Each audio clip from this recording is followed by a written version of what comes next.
Bože ti, stepence, ruke sa stola pomakni, Puki. Slušajte dobro ovdje, zna se ko je ovdje voditelj i šef, nemojte mi trkeljat bez veze, hoću kratke, koncizne, recimo ja sam ovdje voditelj i mogu svima, kad se ja govorim u mene se gledaš ime, u mene gledaš, svi u mene gledat, nemojte mi trkeljati ili ja mogu u sred emisije istirat kog hoću, recimo ajde razlaz, svi razlaz, ako hoću, a neću jer sam dobra voditeljica, a tema je jako teška, dakle bajke i istine, pazite, s jedne strane imamo bajku, s druge istinu, šta je istina, šta nije u bajkama, recimo Tri prasta, da li je točno da su, ne znam, Tri prasta napravile kuću? To je pitanje, recimo. Evo, možemo krenuti. Ko će prvi trkeljat? Da li je to istina ili bajka i šta je s bajkama Tri prasta? Ajde da čujemo Šimu. Pa gledajte, zapravo, lako je moguće da su Tri prasta napravili kuću, to je lako moguće. Jel zašto životinje ne bi, recimo, napravile apartmane, kuće, ne znam, nešto, to je lako moguće, to je jednostavno lako moguće. A da ne govorim da postoji i treći lik, a to je Vuk koji je jako ružan. Dajte, Hloverka, kakva je to glupost, kakav Vuk, čoveč? A šta? A znači, ti ne vjeruješ, Ljubo, ne vjeruješ tu basnu? Ma slušajte, Hloverka, slušajte nešto ovamo. Ja sam napravio više kuća nego što ste vi vidjeli u životu cijelom. Ali da prasići naprave kuću, pa nemojte mi molim vas pričat, pa to su gluposti, pa di će prase recimo šalat, ajde nek šala pras, ajde recimo daš mu fosnu, bosanku, ne znam, neku, ajde šalaj da te vidim prase, ajde zašalaj deku jednu, ajde budi na vodi, ajde recimo, šta, recimo, ajde ti recimo šaluj, ajde kako će prase šalat, pa to je glupost čista notorna. Drugo, kako će recimo, ne kažem ja, može biti da prase može napraviti kuću, ali ja to vidio u životu, nisam svome nikad da svinja napravi recimo urbanu vilu. To je nemoguće, to nije istina, bajke su laž, obična pepeljuga recimo. Pa šta se događa u pepeljugi? Pa ko te šta pitao? Pa kom ti soliš pamet?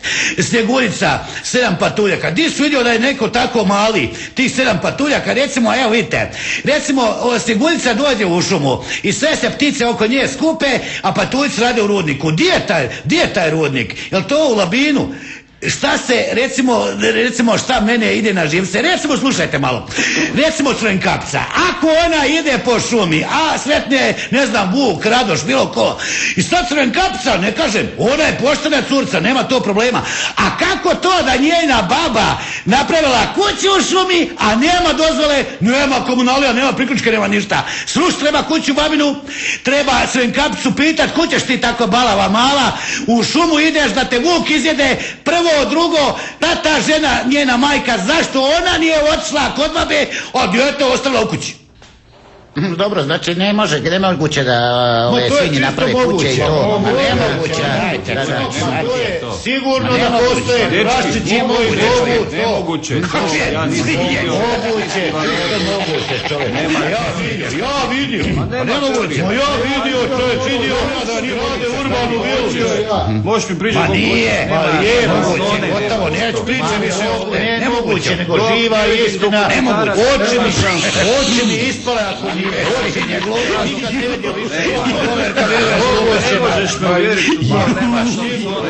Ma nemoguće.